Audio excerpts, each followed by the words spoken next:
नमस्कार, स्वागत है आप सभी का डीडी न्यूज पर। आप देख रहे हैं मिड डे प्राइम। मैं हूं रमा त्यागी। अगले 1 घंटे में हम बात करेंगे देश भर की बड़ी खबरों की, बताएंगे दुनिया भर में कौन कौन सी खबरों पर है सबकी नजर, क्या चल रहा है खेल और अर्थ जगत में, और कुछ झलके फिल्म, कला और संस्कृति के क्षेत्र से भी। लेकिन सबसे पहले बड़ी खबरें।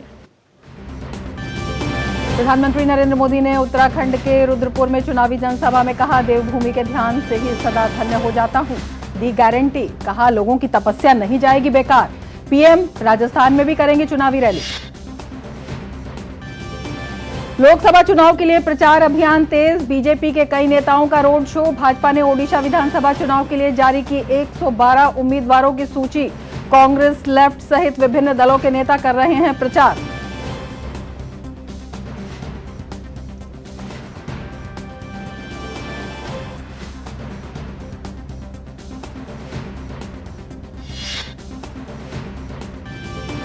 दिल्ली सरकार में मंत्री आतिशी को भी सताने लगा गिरफ्तारी का डर। कहा, सौरभ भारद्वाज, दुर्गेश पाठक और राघव चड्ढा को भी गिरफ्तार करने की चल रही है साजिश। बीजेपी ने आरोपों को बताया निराधार।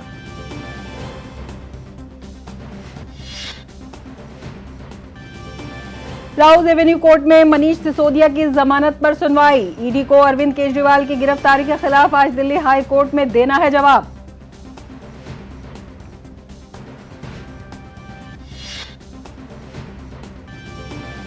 छत्तीसगढ़ के बीजापुर में पुलिस और नक्सलियों के बीच मुठभेड़, 4 नक्सली ढेर, कई घायल। इंसास और AK-47 समेत हथियारों का जखीरा और विस्फोटक बरामद।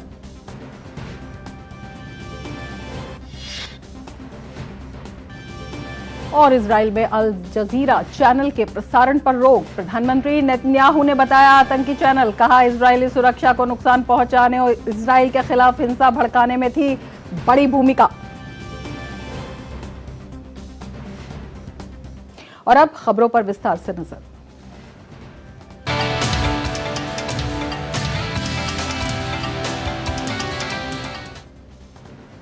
प्रधानमंत्री नरेंद्र मोदी ने आज उत्तराखंड में पहली चुनावी रैली को नैनीताल ऊधम सिंह नगर लोकसभा क्षेत्र के अंतर्गत रुद्रपुर में संबोधित किया। इस सीट से भाजपा प्रत्याशी और राज्य मंत्री अजय भट्ट चुनाव लड़ रहे हैं, जिसमें उनका मुकाबला कांग्रेस प्रत्याशी प्रकाश जोशी से है। उत्तराखंड में सभी 5 लोकसभा सीटों पर पहले चरण में 19 अप्रैल को मतदान होना है।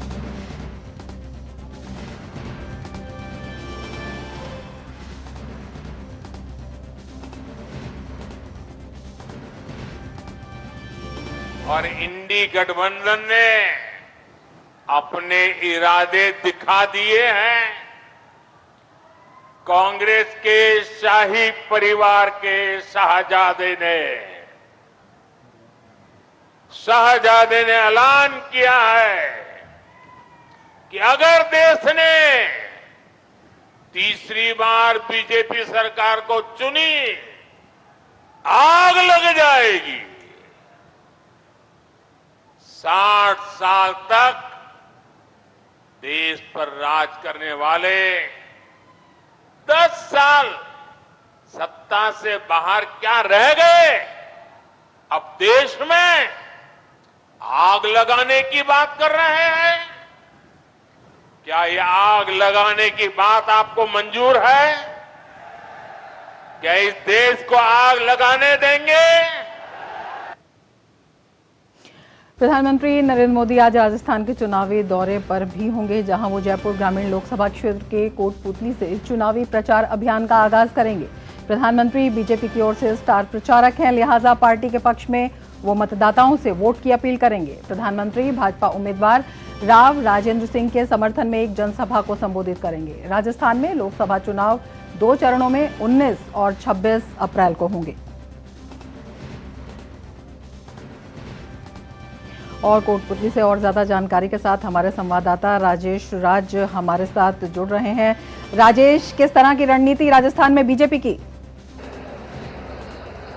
देखिए, भारतीय जनता पार्टी की ये कोशिश है कि 25 में 25 सीटें जो है वो जीतने की जो उनकी रणनीति पहले से रही है उस पर वो काम करें। हालांकि कांग्रेस की तरफ से लगातार ये कोशिश है कि इस उनकी रणनीति में सेंध लगाया जाए, क्योंकि प्रधानमंत्री नरेंद्र मोदी जब 400 पार का आह्वान करते हैं तो उसमें एक बड़ी भागीदारी राजस्थान की होती है, जैसा कि आपने 2014 में भी देखा और 2019 में भी देखा कि 25 में 25 सीटें 2019 में जीतने में भारतीय जनता पार्टी को कामयाबी हाथ लगी और इस बार भी बीजेपी अपनी उसी सफलता को दोहराना चाहती है। लिहाजा 5 साल तक अशोक गहलोत के नेतृत्व में कांग्रेस की सरकार रहने के बावजूद विधानसभा में कांग्रेस को जिस तरीके से करारी हार मिली और उसमें कहीं ना कहीं प्रधानमंत्री नरेंद्र मोदी के नेतृत्व में जिस तरीके से भारत सरकार ने काम किया, उन काम के आधार पर राजस्थान की जनता ने भारतीय जनता पार्टी को बड़ा मैंडेट, बड़ा जनादेश देने का काम किया।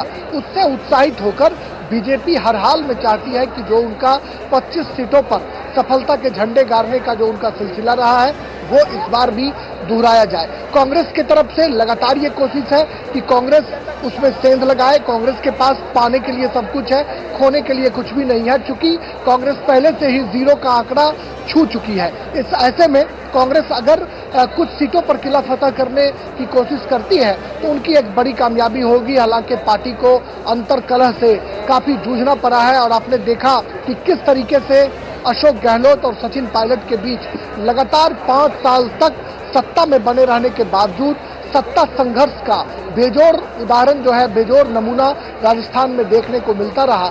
इससे ये उम्मीद की जाती रही है कि कांग्रेस की नैया जो है वो आसानी से पार लगना राजस्थान में थोड़ा टफ दिखाई पड़ता है, लेकिन कांग्रेस की तरफ से लगातार प्रचार अभियान को तेज करने की कोशिश की जा रही है। वहीं बीजेपी भी एड़ी चोटी का जोर लगा रही है, क्योंकि 25 सीटों को बचाना भारतीय जनता पार्टी के लिए भी किसी चुनौती से कम नहीं है। लेकिन बीजेपी के पास एक लंबी फौज है। प्रधानमंत्री नरेंद्र मोदी, जेपी नड्डा, गृहमंत्री अमित शाह, राजनाथ सिंह, इन तमाम लोगों के बलबूते बीजेपी हर हाल में ये चाहती है कि राजस्थान में अपने जीत का जो सिलसिला है उस सिलसिले को वो जारी रखे। और इसी कड़ी में कोटपुतली में जहां पर मैं मौजूद हूं, यह जयपुर ग्रामीण लोकसभा क्षेत्र का हिस्सा है। यहां पर प्रधानमंत्री नरेंद्र मोदी अब से कुछ ही देर बाद यहां पर चुनाव प्रचार के लिए आ रहे हैं और इसका नाम रखा गया है विजय शंखनाद रैली। भारतीय जनता पार्टी राजस्थान की तरफ से विजय शंखनाद रैली का आह्वान किया गया है, जिसमें पीएम मोदी की राजस्थान में यह पहली रैली होगी। बिल्कुल राजेश, ये भी जानना चाहेंगे कि ये जो पूरा क्षेत्र है जहां पर आप मौजूद हैं, किस तरह के मुद्दे हैं जो यहाँ पर जनता के मन में है, किस तरह की अपेक्षाएं यहाँ पर जनता को है, और इसके साथ ही अगर हम जिस तरह से आपने बताया कि तमाम दलों के, कांग्रेस के पास आपने बोला कि खोने के लिए कुछ नहीं है, तमाम संघर्ष हैं सामने हैं, पूरी एड़ी चोटी का जोर लगा रही हैं, बीजेपी के ऊपर कितनी बड़ी जिम्मेदारी एक बन जाती है, चाहे हम लोकसभा की बात करें या विधानसभा की जीत की बात करें, लोगों के विश्वास पर खरा उतरना। देखिए, बिल्कुल आपने सही कहा कि लोगों के विश्वास पर खड़ा उतरना भारतीय जनता पार्टी के लिए एक बड़ी चुनौती साबित हो सकती है। लेकिन प्रधानमंत्री नरेंद्र मोदी का एक बड़ा नाम, बड़ा चेहरा, जिस तरीके से राजस्थान विधानसभा चुनाव के अंदर भी आपने देखा कि अशोक गहलोत के एड़ी चोटी का जोर लगाने के बावजूद भी पीएम मोदी के चेहरे के सहारे भारतीय जनता पार्टी ने राजस्थान में अपनी डूबती नैया को एक बार फिर किनारा लगा लिया और वहां पर प्रचंड बहुमत के साथ बीजेपी जो है वो सत्ता में आई।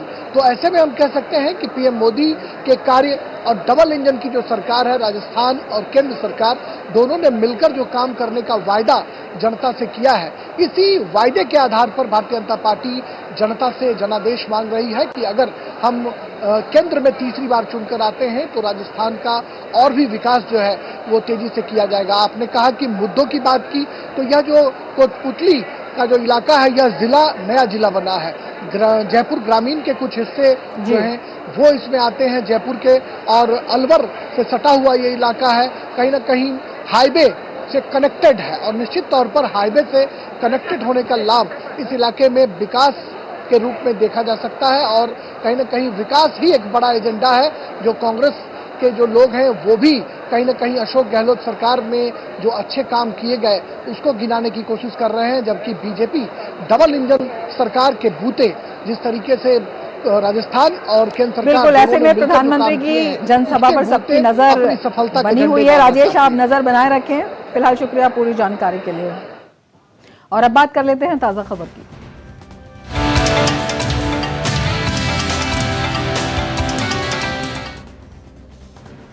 दिल्ली सरकार में मंत्री आतिशी को भी अब गिरफ्तारी का डर सता रहा है। ईडी के अनुसार कल ही अरविंद केजरीवाल ने यह खुलासा किया था कि शराब घोटाले का महत्वपूर्ण किरदार विजय नायर, आतिशी और सौरभ भारद्वाज को रिपोर्ट करता था।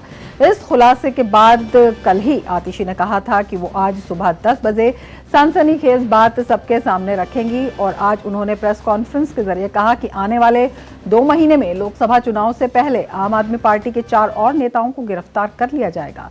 आतिशी ने कहा कि आने वाले दिनों में उनके घर पर ईडी के छापे मारे जाएंगे। भारतीय जनता पार्टी को लगता है कि आम आदमी पार्टी के टॉप 4 लीडर्स को गिरफ्तार करना काफी नहीं था। अब आने वाले समय में अगले बड़े 4 नेताओं को जेल में डाला जाएगा।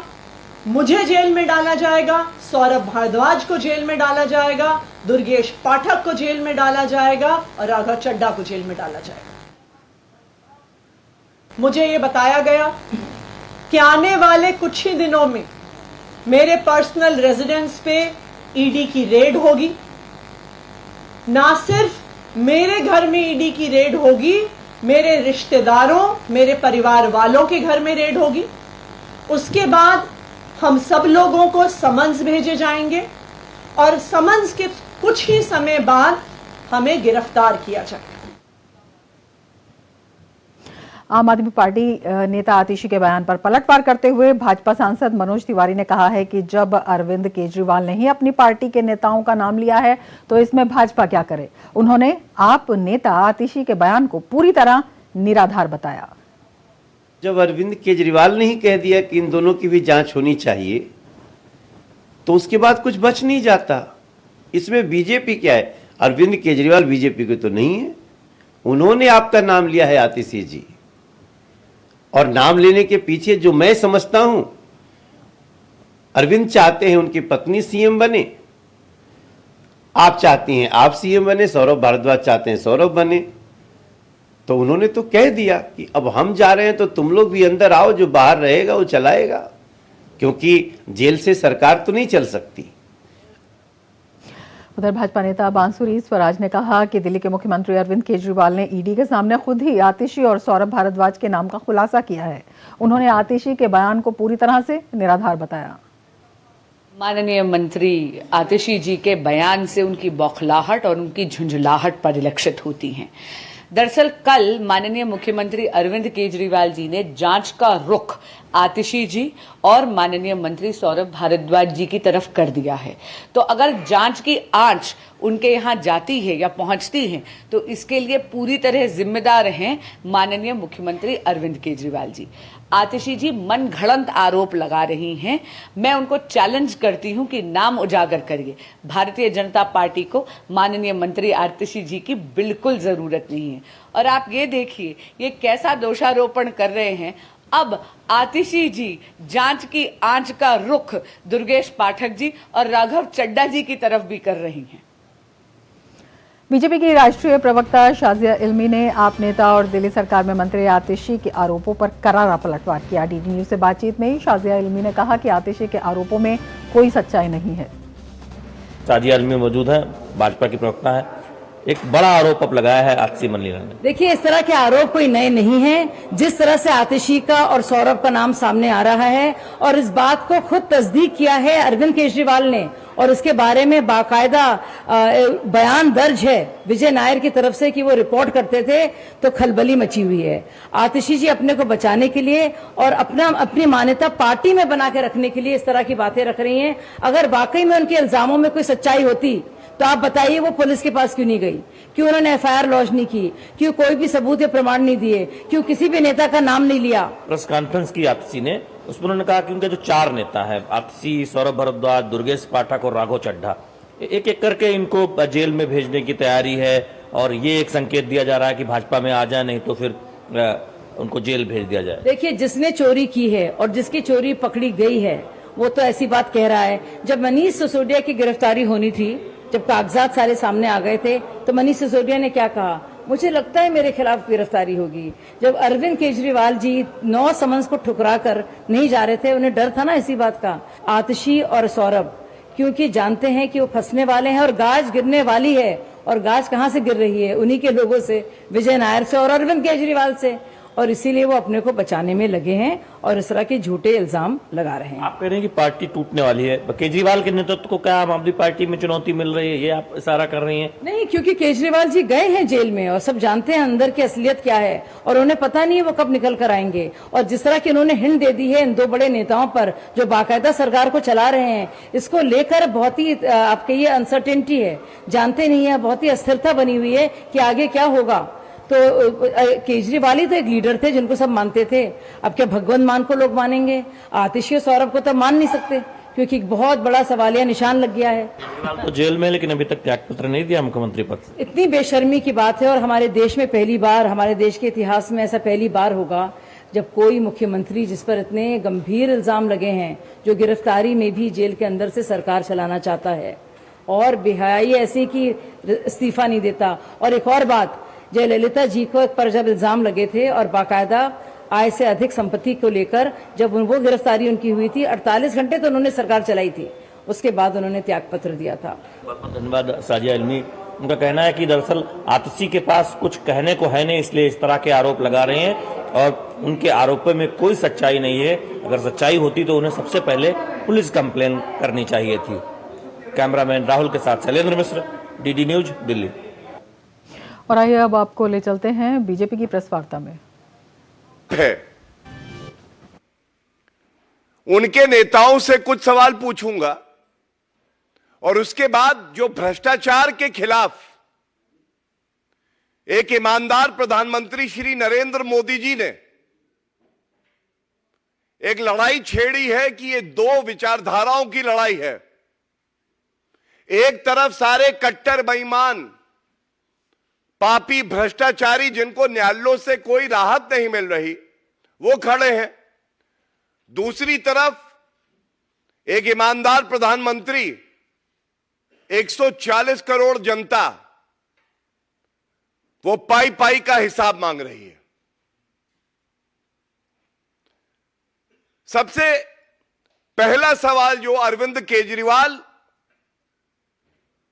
और जो भ्रष्टाचारी आपके नेता हैं उनसे पूछना चाहेंगे,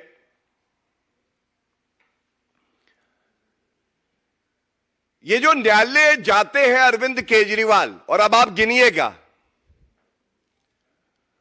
अरविंद केजरीवाल जी सबसे पहले दिल्ली उच्च न्यायालय गए और उन्होंने कहा 9 समन्स ईडी के आए हैं, उस पर रोक लगाई जाए और मेरी गिरफ्तारी ना हो। पहली चोट दिल्ली उच्च न्यायालय ने कहा, प्रथम दृष्टया फाइलों का अवलोकन करने के बाद यह स्पष्ट है कि शराब घोटाले का अगर आरोपी कोई है तो वो आप हैं, और उनको राहत नहीं मिली। उसके बाद ईडी कोर्ट गए, उन्होंने कहा ईडी को मेरी हिरासत ना दी जाए। ईडी कोर्ट ने कहा नहीं, ईडी जांच करेगी, आपको मुश्किल सवालों का जवाब देना पड़ेगा। उसके बाद वो पुनः दिल्ली उच्च न्यायालय गए कि ये जो आदेश हुआ है इस पे रोक लगाई जाए। दिल्ली उच्च न्यायालय ने रोक नहीं लगाई। फिर वो ईडी कोर्ट गए, ईडी कोर्ट ने उनकी हिरासत को आगे बढ़ा दिया, और हमने देखा कि पुनः 15 अप्रैल तक उनको जुडिशियल कस्टडी में दे दिया गया। ये हुई 5 चोटें। इसके साथ मनीष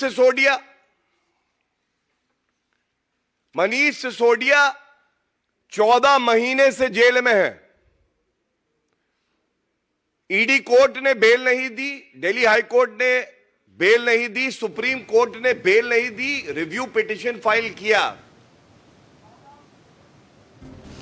बीजेपी प्रेस वार्ता का सीधा प्रसारण आप देख रहे थे और हमारे दो संवाददाता हमारे साथ मौजूद हैं। शैलेंद्र मिश्र हमारे साथ मौजूद हैं और उर्मिलेश भट्ट भी हमारे साथ जुड़े हुए हैं। उर्मिलेश, सबसे पहले आपके पास आना चाहेंगे, आपसे जानना चाहेंगे आम आदमी पार्टी की प्रेस वार्ता और उसमें जिस तरह की आशंका जताई है, क्या वजह है, क्यों आम आदमी पार्टी इतना डर रही है? जी रमा, बिल्कुल जैसे कि सोमवार शाम को जो दिल्ली की मंत्री है और आम आदमी पार्टी के नेता है आतिशी, उन्होंने सोशल मीडिया पे जानकारी दी थी कि वो आज एक बड़ा खुलासा करेंगे। और जब सुबह ये प्रेस कॉन्फ्रेंस होने की तो वहाँ पे उन्होंने कहा कि हमारे जो है मेरे निजी आवास पे और मेरे रिश्तेदारों की यहाँ भी ईडी छापा मार सकती है। ऐसे में जो विपक्षी दल है भारतीय जनता पार्टी, उसने कहा है कि अब आतिशी को भी डर सताने लग गया है ईडी का, जब जो है केजरीवाल ने उनके नाम का भी खुलासा किया है। तो ऐसे में जब आतिशी यहाँ पर प्रेस कॉन्फ्रेंस कर रही थी आज, तो उन्होंने तमाम बातें कही हैं। दूसरी सबसे बड़ी बात उन्होंने ये कही है कि मुझे जो है मेरे करीबी द्वारा ये ऑफर दिया गया, करीबी के द्वारा ये ऑफर दिया गया था माध्यम बना करके बीजेपी में शामिल हो जाइए या फिर जो है आपको भी जेल जाना पड़ेगा। हालांकि ये भारतीय जनता पार्टी के दिल्ली के तमाम जो नेता है उन्होंने कहा कि ये पूरी तरीके से निराधार है और पहले भी इन्होंने जिस तरीके से आरोप लगाया था ये उसी तरीके से आज फिर आरोप लगा रहे हैं। इसकी शिकायत वो दिल्ली पुलिस में जाके करेंगे। तो ये कह सकते हैं एक तरफ से कि ये जहां एक तरफ आतिशी ये सब बातें अपनी प्रेस कॉन्फ्रेंस में कह रही थी, वहीं दूसरी तरफ भारतीय जनता पार्टी के लोगों का कहना है, दिल्ली में भाजपा का कहना है कि ये कहीं ना कहीं आम आदमी पार्टी की एक अंदरूनी लड़ाई है, क्योंकि केजरीवाल चाहते हैं कि उनकी पत्नी जो है सीएम बने, जबकि आतिशी और बाकी 3 अन्य जो आम आदमी पार्टी के नेता है वो चाहते हैं कि हम सीएम बने। तो ये आपसी लड़ाई उनकी है, ये आपसी खींचतान है कारण कि वो जो है इस तरीके से बेबुनियादी उर्मिलेश, आपसे हम ये समझना चाहेंगे, अगर हम आप नेताओं के नामों का खुलासा की बात करते हैं तो अरविंद केजरीवाल ने उनके नामों का खुलासा किया है, तो आरोप बीजेपी के ऊपर क्यों मढ़ा जा रहा है? और उसके अलावा उन्होंने कहा है कि ईडी के सोर्सेज से, मुझे कुछ सोर्सेज से पता लगा है कि ईडी हमारे यहाँ भी छापा मारेगी। तो इस तरह के कौन से सोर्सेज होते हैं जो पहले से ही जानकारी देते हैं? क्या उनको लगता है कि उनके पास भी कुछ ऐसी चीजें हैं कि उनके ऊपर भी कार्रवाई हो सकती है? जी रमा, देखिए जैसे कि कल सोशल मीडिया पर उन्होंने कहा था बड़ा खुलासा करने की बात, और जो है आज उन्होंने अपने प्रेस कॉन्फ्रेंस ये कहा कि ईडी जो है मेरे निजी आवास पर मेरे रिश्तेदारों की यहाँ छापा मार करके मुझे भी गिरफ्तार कर सकती है। ऐसे में जो है तमाम जो विपक्षी दल है भारतीय जनता पार्टी सहित उनका कहना है कि आतिशी इस तरीके से एक माहौल बनाना चाहती हैं और ये बेबुनियादी आधार जो बातें हैं उन बातों को कह करके कहीं ना कहीं ध्यान भटकाना चाहते हैं भ्रष्टाचार के खिलाफ से। और साथ ही उनको हो सकता है कि ये भी डर सताने लग गया होगा, जब केजरीवाल ने उनका नाम लिया है तो हो सकता है उन्हें अब ईडी का डर सताने लग गया होगा। रमा जी, शैलेंद्र आपके पास आना चाहेंगे, आपसे जानना चाहेंगे, जिस तरह के आरोप आम आदमी पार्टी ने लगाए हैं उनका जवाब भाजपा ने दिया है और साथ ही ये भी कहा है कि ये क्या ऐसा लगता है तमाम आरोपों को देखते हुए, तमाम जवाबों को देखते हुए और जिस तरह से ये पूरा प्रकरण हुआ है कि आम आदमी पार्टी में भी अंदर खाने कहीं सत्ता की लड़ाई चल रही है?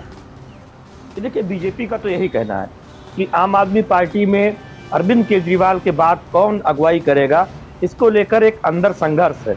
यही वजह है कि आज आतिशी ने जब प्रेस कॉन्फ्रेंस की तब उन्होंने कहा कि जो 4 नेता हैं, दुर्गेश पाठक, आतिशी, सौरभ भारद्वाज, उन पर अब एक तरह से देखें तो जेल जाने की का खतरा मंडरा रहा है। ये कहना अपने आप में दिखाता है कि आम आदमी पार्टी के नेता या तो पूरे मुद्दे को अलग ले जाना चाहते हैं या फिर उन्हें पता है कि तमाम ऐसे तथ्य सामने आए हैं जिसके बाद एक के बाद एक नेता की गिरफ्तारी हो रही है और बाकी नेताओं की भी गिरफ्तारी होनी तय है। और बीजेपी यही कह रही है कि अगर आप को किसी ने संपर्क साधा था और इस तरह से कहा था कि आप बीजेपी में आइए, तो सबसे पहले आपको कंप्लेन करना चाहिए था, पुलिस शिकायत करनी चाहिए थी। आप प्रेस कॉन्फ्रेंस कर रहे हैं, आप तमाम वो आरोप लगा रहे हैं जिसका कोई आधार नहीं है और ये कोई पहली बार नहीं है। बीजेपी ये कह रही है कि देखिए, जब मनीष सिसोदिया की गिरफ्तारी होने वाली थी उससे कुछ दिन पहले मनीष सिसोदिया कहने लगे थे कि ईडी उन्हें गिरफ्तार कर सकती है, यानी उन्हें इस बात का आभास हो गया था।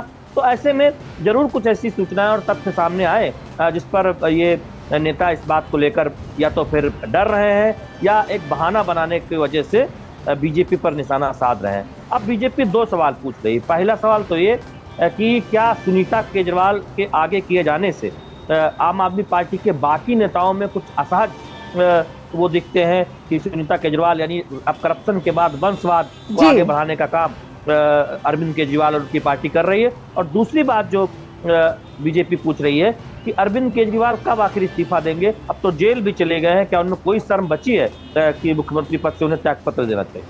बिल्कुल, संवैधानिक संस्थाएं अपना काम कर रही हैं और लेकिन इसके बीच ही आरोप प्रत्यारोप की ये जो लड़ाई है ये काफी दिलचस्प हो गई है। क्या होगा ये आने वाला समय बताएगा, लेकिन आप नजर बनाए रखिए। फिलहाल शुक्रिया पूरी जानकारी के लिए। और अब नजर डालेंगे अन्य राष्ट्रीय खबरों पर, लेकिन उससे पहले ले लेते हैं एक ब्रेक। आप देखते रहिए डीडी न्यूज। पापा ये सब? हाँ, जो चीजें सालों से बेवजह पड़ी हो उन्हें हटा देना चाहिए। ये भी दादाजी की पुरानी पासबुक और एफडी। अरे ये कैसे रह गया? पैसे गए? नहीं, उपाय है। बैंक खाते को संचालित करते रहना चाहिए, वरना खाता इनऑपरेटिव हो जाता है। ऐसे में बैंक से संपर्क करें, खाता सक्रिय करवाएं और आपकी रकम जो है उसे ब्याज समेत क्लेम करें। दादू ये आरबीआई कहता है जानकार बनिए, सतर्क रहिए। सही कह रहा है। तुम्हें पता है इन्वेस्टर्स के लिए एक इन्वेस्टर प्रोटेक्शन फंड होता है IPF, लेकिन अगर तुम्हारा ट्रेड एक्सचेंज पर एग्जीक्यूट नहीं हुआ या फिर कोई गारंटीड रिटर्न्स वाली स्कीम है तो ये IPF आपकी मदद नहीं कर सकता है। और अगर आपका ब्रोकर ही डिफॉल्टर बन जाए तो फिर IPF आपको कॉम्पेंसेशन दिला सकता है। कहाँ से सीखा? NSE की साइट पर। समझकर इन्वेस्ट कर।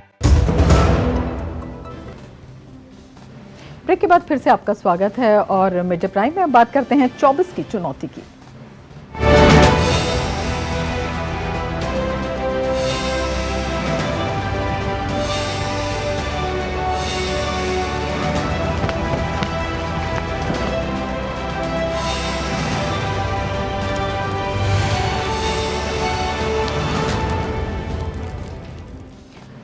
गृह मंत्री अमित शाह ने आज कर्नाटक में जेडीएस अध्यक्ष एचडी कुमारस्वामी के साथ बैठक की। दोनों नेताओं ने कर्नाटक में लोकसभा चुनाव साथ मिलकर लड़ने पर चर्चा की। दोनों नेताओं ने जमीनी स्तर पर कार्यकर्ताओं को एकजुट होकर कार्य करने की आवश्यकता पर जोर दिया। कर्नाटक में भारतीय जनता पार्टी और जेडीएस के बीच गठबंधन है, जिसमें भाजपा 25 सीटों पर, वहीं जेडीएस 3 सीटों पर साथ मिलकर चुनाव लड़ रही है।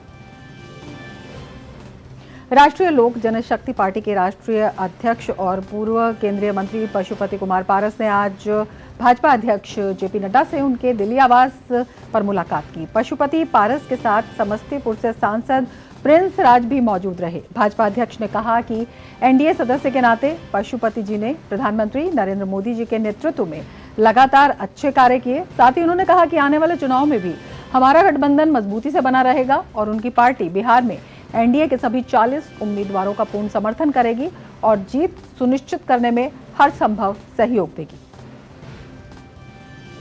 भारतीय जनता पार्टी ने ओडिशा विधानसभा चुनाव के लिए 112 उम्मीदवारों की सूची जारी की। इस सूची में भाजपा ने 8 महिला उम्मीदवारों को उतारा है। राज्य में लोकसभा चुनाव 2024 के साथ ही विधानसभा चुनाव होने हैं। भाजपा ने पुरी से जयंत कुमार सारंगी, कटक सदर से प्रकाश चंद्र सेठी और भुवनेश्वर सेंट्रल से जगन्नाथ प्रधान को मैदान में उतारा है।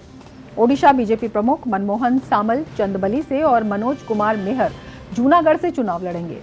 सीजे मिश्रा को हिंजिली से मैदान में उतारा गया है, जहां उनका मुकाबला बीजेडी सुप्रीमो और मुख्यमंत्री नवीन पटनायक से होगा। ओडिशा विधानसभा चुनाव के लिए 4 चरणों में वोटिंग होनी है। पहला चरण 23 मई से शुरू हो रहा है, जिसमें 28 विधानसभा सीटों पर मतदान होना है। भाजपा के वरिष्ठ नेता और केंद्रीय मंत्री नितिन गडकरी ने आज नागपुर में रोड शो किया। नितिन गडकरी ने दक्षिण पश्चिम नागपुर में रोड शो किया। रोड शो में बड़ी संख्या में लोग जुटे। नितिन गडकरी नागपुर सीट से तीसरी बार लोकसभा चुनाव लड़ रहे हैं। इस सीट पर लोकसभा चुनाव के पहले चरण में 19 अप्रैल को मतदान होगा। नागपुर से 2 बार के सांसद नितिन गडकरी का मुकाबला कांग्रेस के विकास ठाकरे से है, जो अभी पश्चिम नागपुर सीट से विधायक और नागपुर जिला कांग्रेस के अध्यक्ष हैं। मेरठ से भाजपा उम्मीदवार अरुण गोविल ने लोकसभा चुनाव के लिए अपना नामांकन दाखिल किया। इस दौरान उत्तर प्रदेश के उप मुख्यमंत्री केशव प्रसाद मौर्य उपस्थित रहे।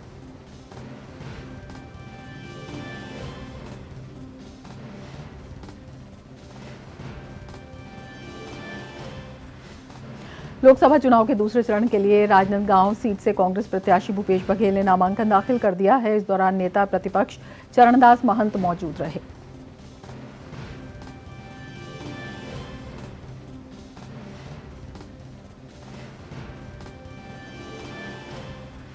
मध्य प्रदेश के छिंदवाड़ा में पूर्व मुख्यमंत्री और कांग्रेस के वरिष्ठ नेता कमलनाथ की उपप्रिया नकुलनाथ अपने पति नकुलनाथ के लिए घर घर जाकर वोट मांग रही हैं। इस दौरान वे अपने कार्यकर्ताओं का उत्साहवर्धन करते हुए हिम्मत न हारने की बात कर उनका हौसला बढ़ा रही हैं।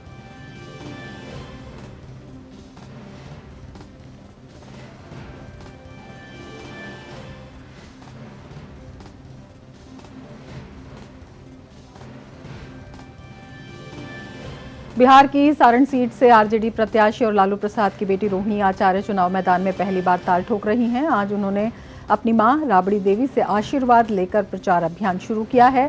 सारण सीट पर मौजूदा बीजेपी सांसद राजीव प्रताप रूडी से उनका मुकाबला है।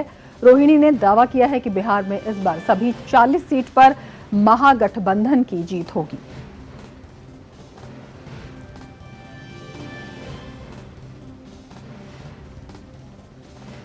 पश्चिम बंगाल में लोकसभा चुनाव के लिए प्रचार जारी है। कोलकाता उत्तर सीट से टीएमसी उम्मीदवार सुदीप बंदोपाध्याय ने रोड शो किया। कोलकाता उत्तर सीट पर 7वें चरण में 1 जून को चुनाव होना है।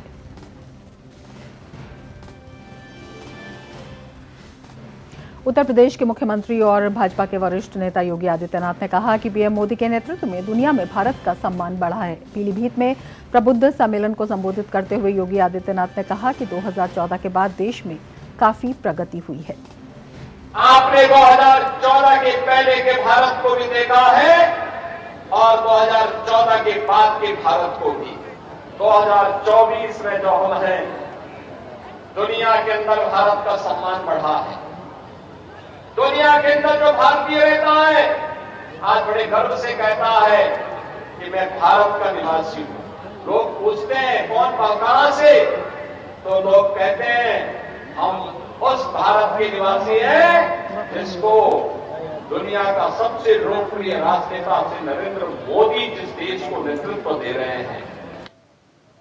त्रिपुरा के मुख्यमंत्री माणिक साहा ने राज्य में आगामी लोकसभा चुनाव के लिए प्रचार अभियान के दौरान कोवाई में एक रोड शो में वो शामिल हुए। गौरतलब है कि त्रिपुरा में लोकसभा की 2 सीट हैं। त्रिपुरा पश्चिम के लिए प्रथम चरण में 19 अप्रैल को मतदान होना है, जबकि त्रिपुरा पूर्व के लिए दूसरे चरण में 26 अप्रैल को मतदान है। पिछले लोकसभा में त्रिपुरा की दोनों सीटें भाजपा ने जीती थी। भाजपा से बेट टिकट हो चुके बिहार के मुजफ्फरपुर से सांसद अजय निषाद आज आखिरकार कांग्रेस में शामिल हो गए। टिकट कटने के बाद से ही चर्चा थी कि वे पार्टी छोड़ सकते हैं। बिहार कांग्रेस अध्यक्ष अखिलेश सिंह और बिहार प्रभारी मोहन प्रकाश ने अजय निषाद को पार्टी में शामिल करवाया। गौरतलब है कि महागठबंधन से मुजफ्फरपुर सीट कांग्रेस को मिली है। अजय निषाद मुजफ्फरपुर से लगातार 2 बार भाजपा के टिकट पर विजयी रहे हैं।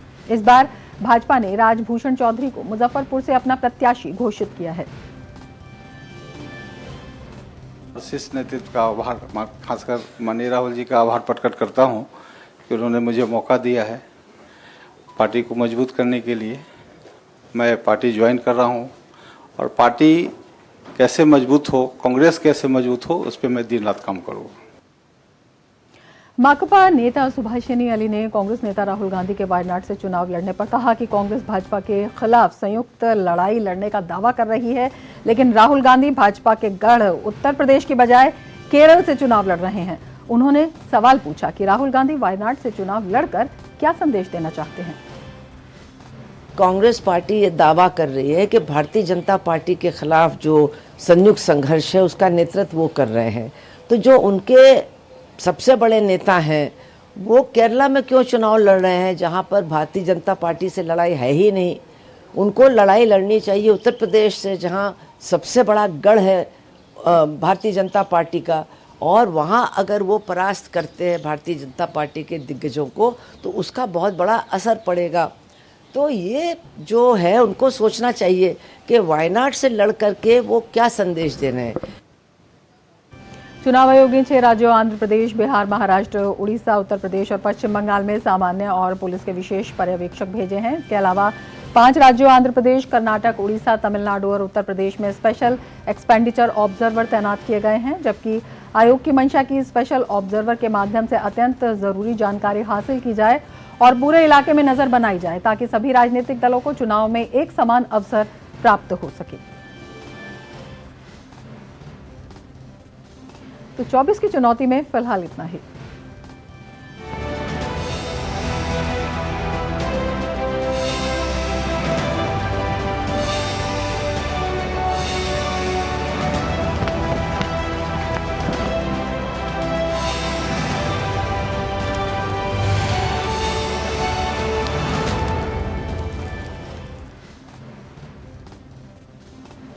आगे बढ़ेंगे खबरों में। पतंजलि आयुर्वेद के गुमराह करने वाले दवा विज्ञापनों पर रोक लगाने को लेकर दायर इंडियन मेडिकल एसोसिएशन याचिका पर सुप्रीम कोर्ट ने आचार्य बालकृष्ण के जवाब से असंतुष्टि जाहिर करते हुए कहा कि हम आपकी माफी से संतुष्ट नहीं हैं। गौरतलब है कि बाबा रामदेव ने भी भ्रामक विज्ञापनों के लिए कोर्ट के आदेश का उल्लंघन करने के चलते कोर्ट से बिना शर्त माफी मांगी। उनके वकील की ओर से इस बारे में कोर्ट को बताया गया। कोर्ट के समन के बाद बाबा रामदेव और आचार्य बालकृष्ण आज कोर्ट में पहुंचे। कोर्ट ने आचार्य बालकृष्ण और पतंजलि आयुर्वेद द्वारा अवमानना नोटिस का जवाब दाखिल न होने पर पिछले सुनवाई में बाबा रामदेव और आचार्य बालकृष्ण को व्यक्तिगत रूप से पेश होने के लिए कहा था।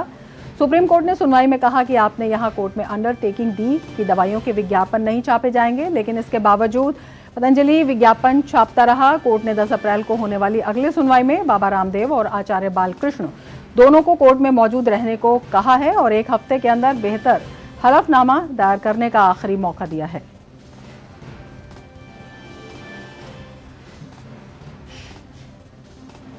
और सीधे आपको बेंगलुरु ले चलते हैं वरिष्ठ भाजपा नेता और केंद्रीय मंत्री अमित शाह की जनसभा में। दी के नारे लगाए, हमारे प्रधानमंत्री मोदी जी ने भारतीय जनता पार्टी के सभी कार्यकर्ताओं के सामने 400 पार का लक्ष्य रखा है और इस बार मैं कर्नाटक की जनता का 2 चुनावों के लिए आभार व्यक्त करना चाहता हूं। 2014 में भारतीय जनता पार्टी कर्नाटक की जनता के सामने आई। आपने 43%, 43% वोट के साथ हमें 17 सीटें दी, 17 सीटें दी। 2019 में दोबारा आए, आपने 51% वोट, 51% वोट के साथ 25 सीटें दी। मगर इस बार मेरी कर्नाटक की जनता को और सभी कार्यकर्ता को मेरा विनंती है कि 51% से काम नहीं होता, 60% और 28 की 28 सीटें भारतीय जनता पार्टी के गठबंधन को देना है। और मैं बड़े विश्वास के साथ कार्यकर्ता को बताने आया हूं, मोदी जी के नेतृत्व में भारतीय जनता पार्टी और जेडीएस का गठबंधन सभी 28 की 28 सीटें जीतकर कांग्रेस का अकाउंट नहीं खोलने देंगे। मुझे बताओ भाई, आप लोग सभी 28 की 28 सीटों के लिए तैयार हो क्या? अरे ऐसे नहीं बोलते, जोर से बोलो, तैयार हो क्या? बेंगलुरु शहर की सभी सीटें प्रचंड बहुमत से भाजपा जीतेगी क्या? यही मोड़ पूरे देश भर के अंदर दिखाई पड़ता है। इनका कारण है पसंदगी किसके बीच में? एक और नरेंद्र मोदी जी है, जिन्होंने 23 साल तक मुख्यमंत्री और प्रधानमंत्री के रूप में काम किया है।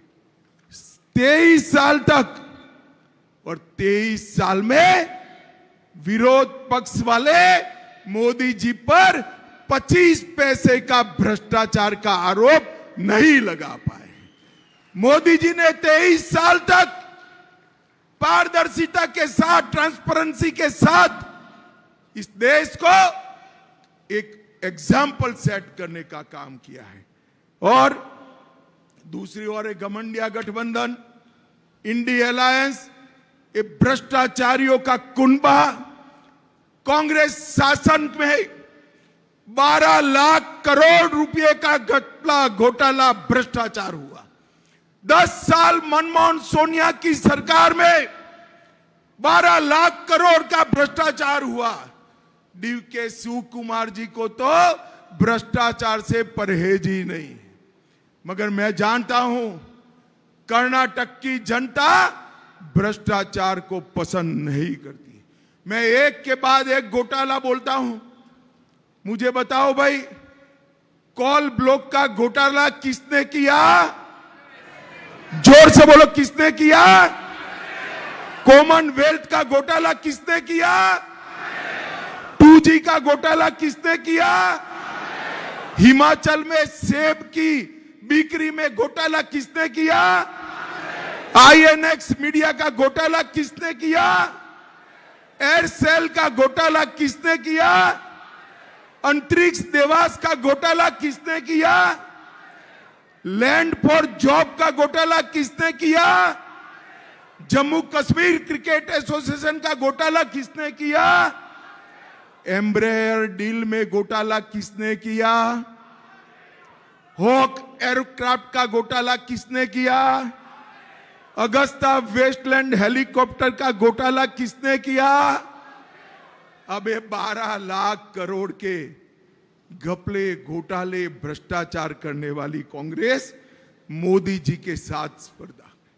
देश की जनता के सामने स्पष्ट विकल्प है। एक और 23 साल तक एक पैसे का भ्रष्टाचार करे बगैर शासन करने वाले नरेंद्र मोदी जी, और दूसरी ओर 12 लाख करोड़ का घपला घोटाला करने वाली कांग्रेस पार्टी।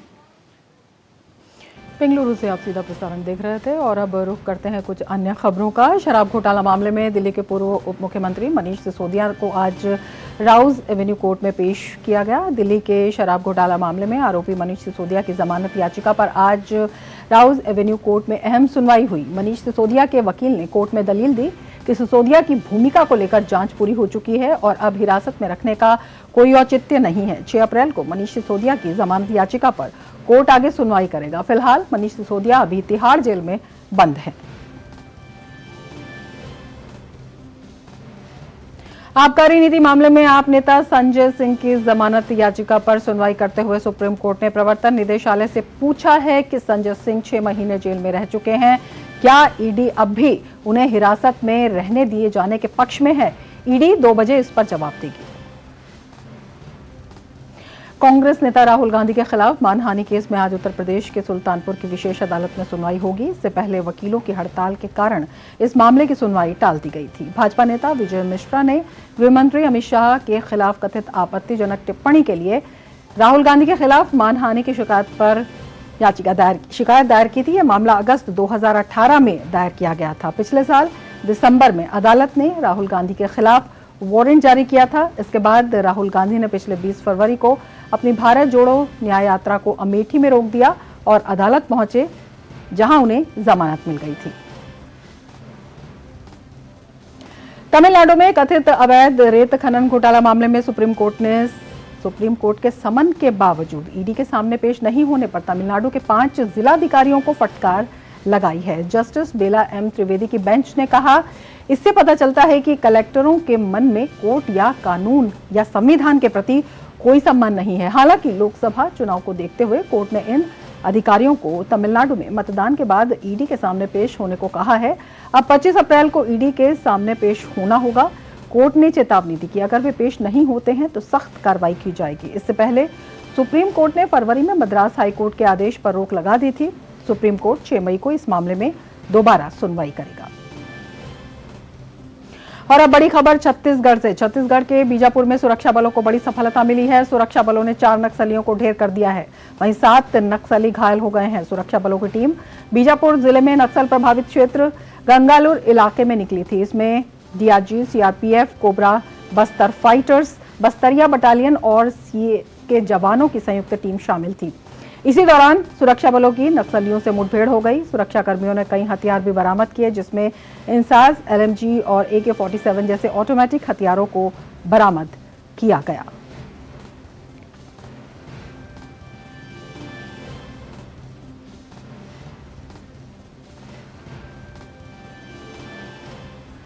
दिल्ली में राजपुरा रोड के पास एक प्रसिद्ध कचौरी की दुकान में तेज रफ्तार कार के घुस जाने से कई लोगों के जख्मी होने की खबर है। सीसीटीवी फुटेज में देखा जा सकता है कि कुछ लोग कचौरी की दुकान पर खड़े हैं। उसी दौरान एक तेज रफ्तार कार लोगों को टक्कर मारते हुए दुकान के अंदर घुस जाती है।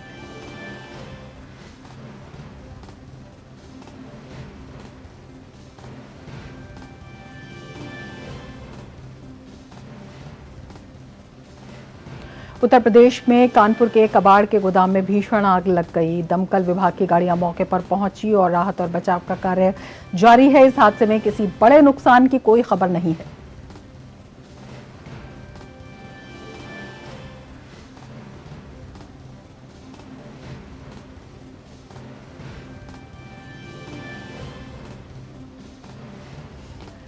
महाराष्ट्र में नवी मुंबई के MIDC में नवभारत इंडस्ट्रियल केमिकल कंपनी में भीषण आग लग गई। वहां मौके पर ही दमकल विभाग की गाड़ियां मौजूद रहीं और आग बुझाने का काम जारी है। इस हादसे में किसी के घायल या हताहत होने की खबर नहीं है। उत्तर प्रदेश एक्सप्रेसवे औद्योगिक विकास प्राधिकरण के कार्यालय ने एक ज्ञापन जारी कर आगरा लखनऊ एक्सप्रेसवे पर यातायात डायवर्ट होने की जानकारी दी है।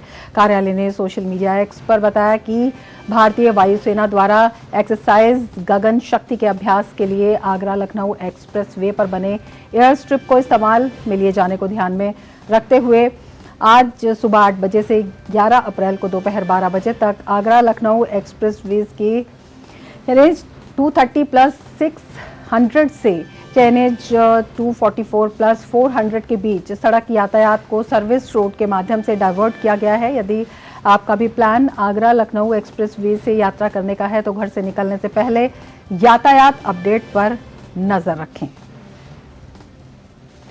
विदेश मंत्री डॉक्टर एस जयशंकर ने कहा कि पिछले 10 साल में देश में 25 करोड़ लोग गरीबी रेखा से बाहर निकले हैं। राजकोट में इंटेलेक्चुअल मीट को संबोधित करते हुए उन्होंने कहा कि आज दुनिया ये देख रही है कि पिछले 10 साल में भारत में काफी बदलाव आया है। दुनिया ये भी देखती है कि भारत में कितनी प्रगति हुई है। तो जो भी हमारे यहाँ जो हम कहते हैं कि आज, क्योंकि आप जानते हैं कि पिछले दशक में 25 करोड़ लोग जो हैं वो पॉवर्टी से निकले हैं, 25 करोड़। तो ये आंकड़े जब दुनिया देखती है कि जब जल जीवन के कारण कितने घरों में आज पानी आ रहा है या कितने घर जो हैं बिजली की कनेक्शन बन रही है, कितने गांवों में रोड पहुंच चुका है, कितने लोग को आयुष्मान भारत के कारण हेल्थ एक्सेस मिल रहा है, ये मेल फीमेल रेशियो कितना बैलेंस हो रहा है, कितने लोग स्कूल जा रहे हैं, कितने लोग पूरी स्कूलिंग करते हैं। तो ये सब जो है इसका जब दुनिया अनुमान लगाती है तो इसमें भी भारत का एक बहुत बड़ा महत्व है और दुनिया खासकर जो UN जैसे एजेंसी हैं वो उसको पहचानते हैं। विदेश मंत्री ने कहा कि भारत आज कई देशों के लिए मॉडल बन चुका है। भारत आज बहुत सारे देशों के लिए एक किस्म से मॉडल भी बन चुका है। तो ये खाली नहीं है कि डेमोक्रेसी दैट डिलीवर्स, ये है democracy that is also inspiration for the world. और अब देख लेते हैं खेल जगत की खबरें।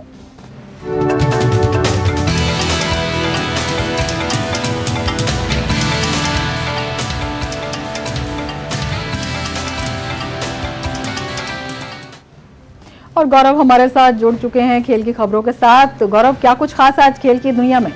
शुक्रिया रमा। और खेल की दुनिया की जो खबरें हैं उसकी शुरुआत करेंगे इंडियन प्रीमियर लीग की खबरों के साथ, जहां इंडियन प्रीमियर लीग में आज होने वाले मैच में लखनऊ सुपर जायंट्स और रॉयल चैलेंजर्स बेंगलुरु आमने सामने होंगे।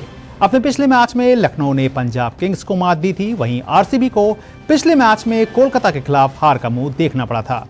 लखनऊ सुपर जायंट्स 2 मैच में 1 जीत और 1 हार के साथ तालिका में 6ठे स्थान पर है। वहीं रॉयल चैलेंजर्स बेंगलुरु 3 मैच में 1 जीत और 2 हार के बाद तालिका में 9वें पायदान पर है। वहीं इससे पहले कल खेले गए इंडियन प्रीमियर लीग के मुकाबले में राजस्थान रॉयल्स ने मुंबई इंडियंस को 6 विकेट से हरा दिया। पहले बल्लेबाजी करती हुई मुंबई की टीम ने 20 ओवर में 9 विकेट पर 125 रन बनाए। मुंबई के लिए सबसे ज्यादा 34 रन कप्तान हार्दिक पांड्या ने बनाए। जवाब में राजस्थान की टीम ने 15.3 ओवर में 4 विकेट गंवाकर ही लक्ष्य को हासिल कर लिया। तो ये मुंबई इंडियंस की लगातार तीसरी हार है। वहीं राजस्थान की ये लगातार तीसरी जीत है। इस जीत के साथ ही राजस्थान की टीम अंक तालिका में शीर्ष पर बनी हुई है। राजस्थान रॉयल्स के बल्लेबाज रियान पराग ने मुंबई इंडियंस के खिलाफ खेले गए मैच में अर्धशतक लगाया। इस पारी के साथ ही 22 साल के रियान पराग ने विराट कोहली को पीछे छोड़ते हुए ऑरेंज कैप भी अपने नाम कर ली। रियान पराग के नाम 3 मैच में 181 रन है। अब क्रिकेट के बाद बात कर लेते हैं खो खो की। दिल्ली में आयोजित हुई खो खो की राष्ट्रीय चैंपियनशिप का खिताब महाराष्ट्र की टीम ने अपने नाम किया। इस चैंपियनशिप में 73 टीमों के 1300 से ज्यादा खिलाड़ियों ने हिस्सा लिया। खो खो की विश्व चैंपियनशिप अगले साल इंग्लैंड में आयोजित होनी है। ऐसे में यह प्रतियोगिता इस लिहाज से काफी अहम रही। दिल्ली में पिछले दिनों खो खो खेल का रंग जमकर बरसा।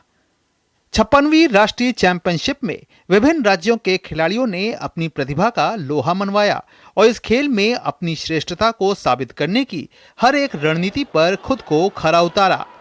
खो खो आमतौर पर मिट्टी का खेल है, लेकिन इस बार इसका अंदाज बदला बदला दिखा, जहां खो खो मैट पर नजर आया।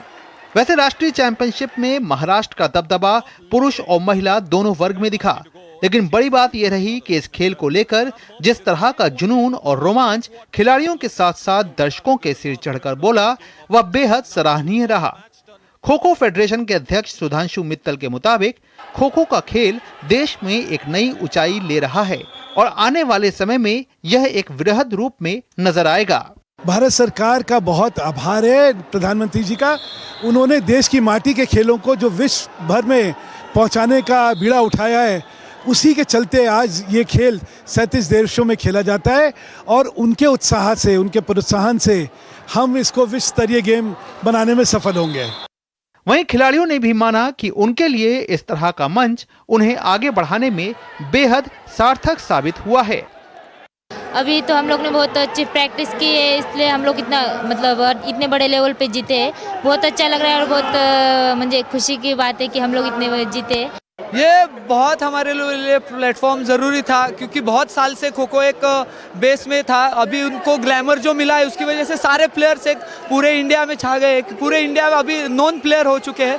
तो ये प्लेटफॉर्म बहुत ही हमारे ऊपर फ़ायदेमंद रहा कि मैट के ऊपर खेल रहे हैं, अल्टीमेट लीग खेल रहे हैं सोनी टीवी के ऊपर, तो बहुत अच्छा लग रहा है हमें। खो खो का खेल फिलहाल विश्व स्तर पर 137 देशों में खेला जा रहा है, लेकिन अभी अंतर्राष्ट्रीय स्तर पर इसे अपनी असली जगह बनानी है, जिसमें इस तरह के प्रयास की जितनी सराहना की जाए कम है। खो खो की राष्ट्रीय चैंपियनशिप भले ही खत्म हो गई हो, लेकिन अपने पीछे हौसले और हुनर की वो नींव खड़ी कर गई है, जिस नींव पर आगे बढ़ करके यही खिलाड़ी अंतर्राष्ट्रीय स्तर पर भी अपने नाम को एक नया मुकाम देंगे। कैमरामैन राजेश रिकी के साथ मैं गौरव कुमार, डीडी न्यूज, दिल्ली। तो रमा, ये थी खेल जगत से जुड़ी हुई तमाम बड़ी खबरें। वापस एक बार फिर से आपके पास। बहुत शुक्रिया गौरव तमाम खबरों की जानकारी के लिए। और अब बात उन खबरों की जो दुनिया भर में सुर्खियों में छाई हुई हैं।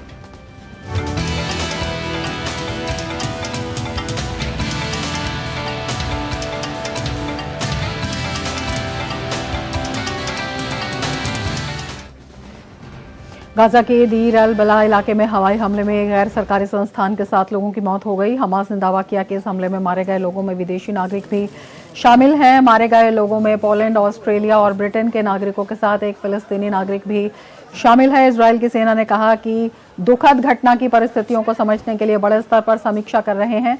वर्ल्ड सेंटर किचन नामक एनजीओ ने गाजा में पिछले 175 दिनों में 4.2 करोड़ खाने के पैकेट की आपूर्ति की थी।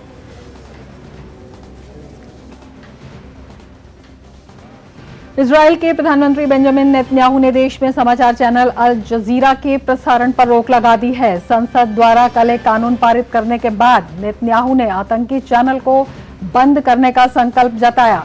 ये कानून पारित होने के बाद सरकार के लिए अल जजीरा का इजराइल में प्रसारण रोकने का रास्ता साफ हो गया। नेतन्याहू ने अल जजीरा पर इजरायली सुरक्षा को नुकसान पहुंचाने, 7 अक्टूबर के हमास हमलों में भाग लेने और इजराइल के खिलाफ हिंसा भड़काने का आरोप लगाया। नेतन्याहू ने एक्स पर पोस्ट किया, आतंकी चैनल अल जजीरा अब इजराइल में प्रसारित नहीं होगा। चैनल की गतिविधियों को रोकने के लिए नए कानून के तहत तुरंत कार्रवाई करना मेरा संकल्प है।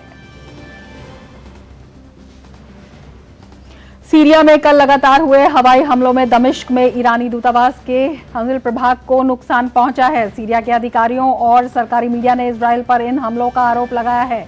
इजरायली सेना ने तुरंत कोई टिप्पणी नहीं की। सीरिया के अधिकारियों ने कहा कि हवाई हमले में ईरान के वरिष्ठ सैन्य सलाहकार जनरल अली रजा जहदी की मौत हो गई है। अली रजा ने 2016 तक लेबनान और सीरिया में कुछ सैन्य बल का नेतृत्व किया था। सीरिया में ईरान के राजदूत हुसैन अकबरी ने कहा कि हवाई हमले में जैदी के मातहत जनरल मोहम्मद हादी हजीयामी और 5 अन्य अधिकारी समेत 7 लोग मारे गए हैं। उन्होंने हमले का बदला लेने का प्रण किया। वहीं व्हाइट हाउस की प्रवक्ता कैरिन जीन पियरे ने कहा कि राष्ट्रपति जो बाइडेन दमिश्क में एक ईरानी वाणिज्य दूतावास पर इजरायली हवाई हमलों की रिपोर्ट से अवगत हैं और टीम इस पर गौर कर रही है। इसके साथ ही मिड डे प्राइम में फिलहाल इतना ही। दीजिए इजाजत, नमस्कार।